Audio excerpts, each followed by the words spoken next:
Channel, Mississippi Girl Life. So y'all, I want to talk to y'all about something. One of the number one things that make people skeptical about prepping is the unknown. A lot of people is like, well, you prepping for something that you don't know when it's going to happen or if it's going to happen. That's life. We don't know when something's going to happen, if it's going to happen, if it ain't going to happen.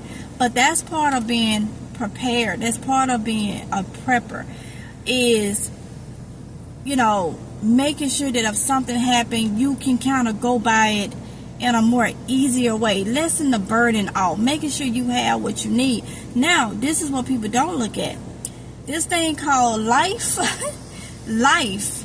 it comes with a lot of obstacles.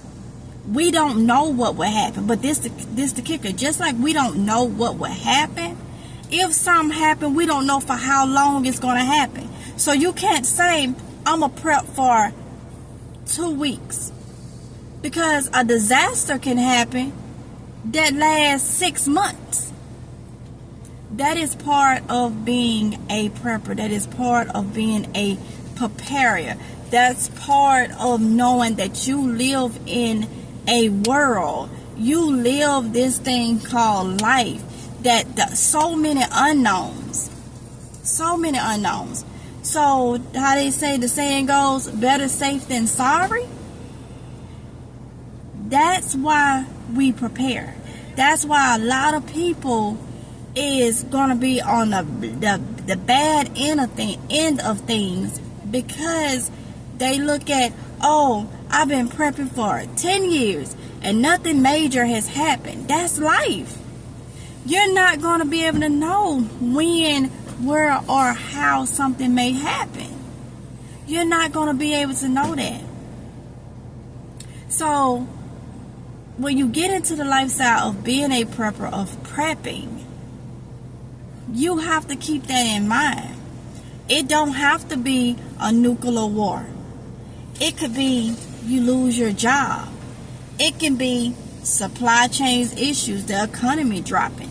It could be a disaster from weather, where you didn't have to evacuate or your house wasn't damaged, but the town is locked down because there was so much stuff out there that was damaged. I've been in that situation.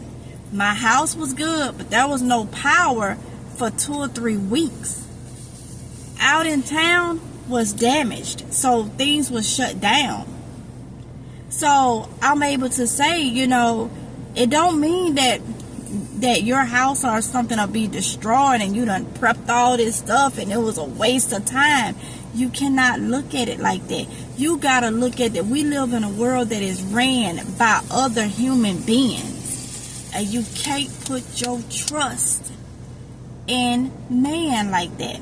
There's another reason why there are so many accounts in the Bible where God has told some of the people back then in the biblical days to prepare.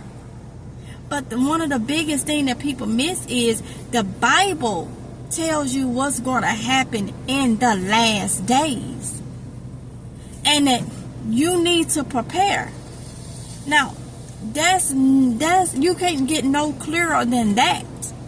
So all the I'm not going to prepare because I've been preparing for so long and this ain't. Look, 2020 came out the blue, and a lot of people relied on their preps, and a lot of people was running mad, hooting and hollering because they didn't have stuff.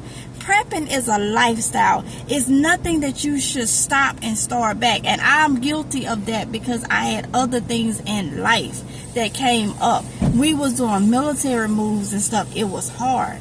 So I had to stop at one point. If you ask me, prepping is something we all needs to be doing. I cannot stress this enough. Everybody's prep is going to look different.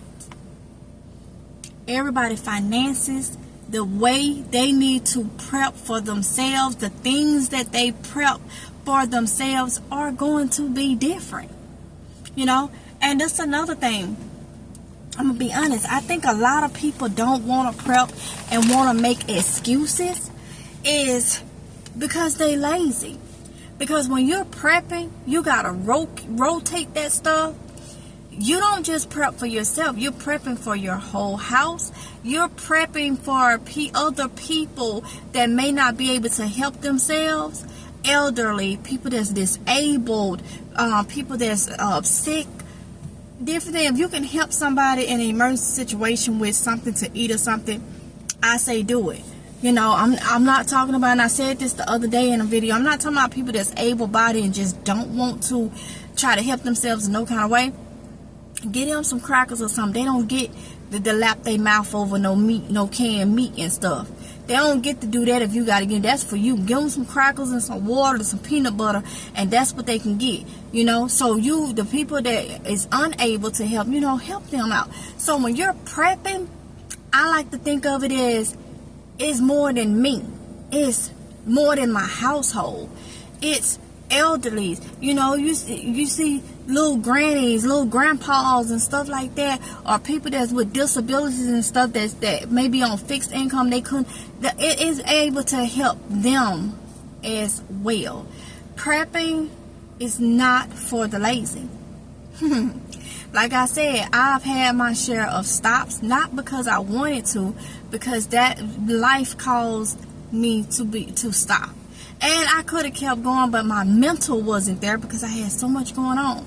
And it's hard when you know, moving a lot and things like that. You got to take all that with you and stuff. But now I'm more settled. And looking at everything that's going on, it's like, okay, I got to give it. Because like I say, I come from a household of a prepper. You know, my granny was a prepper. So I come from that growing up, you know, from a child. I come from that. And it's just instilled in me, and I have saw what stocking up, how it's helped me in different obstacles throughout life. You know, not having a job, or when we was transitioning from active duty military, it was a lot of things that I couponed and stockpiled.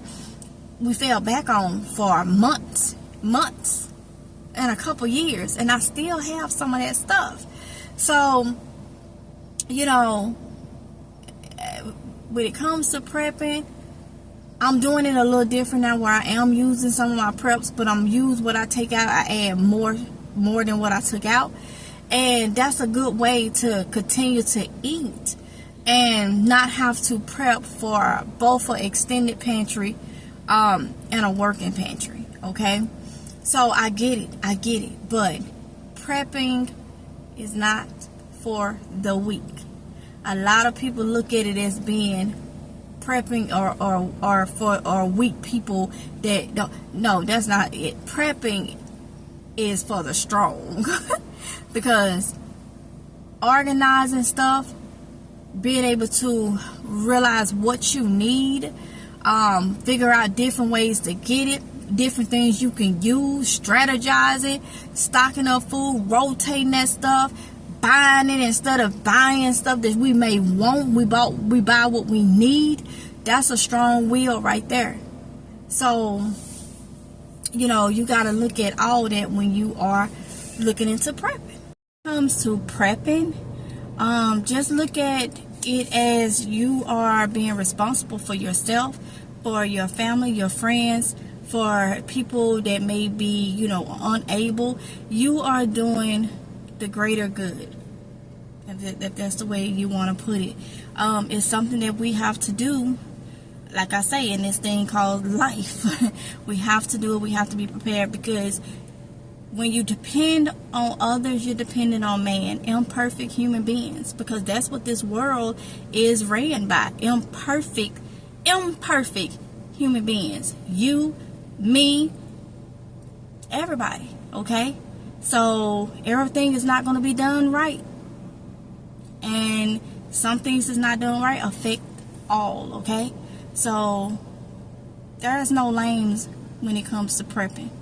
We're not lames, we're not crazy, we're not cowards, you know, and I say that for a reason. We are smart. Yeah. So I'm gonna leave that with you right there. I hope this motivated somebody.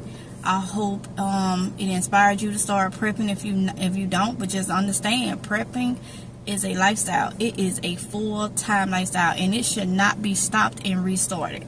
That is something I've been doing, and I have done it myself. I'm not above it. I'm gonna admit it. I have done it myself, but God said the same. I won't do it no more. It is a lifestyle, and it is a constant, you know. So I'm gonna end it right there, and I will see you on the next one if it's God's will. Mwah. Bye.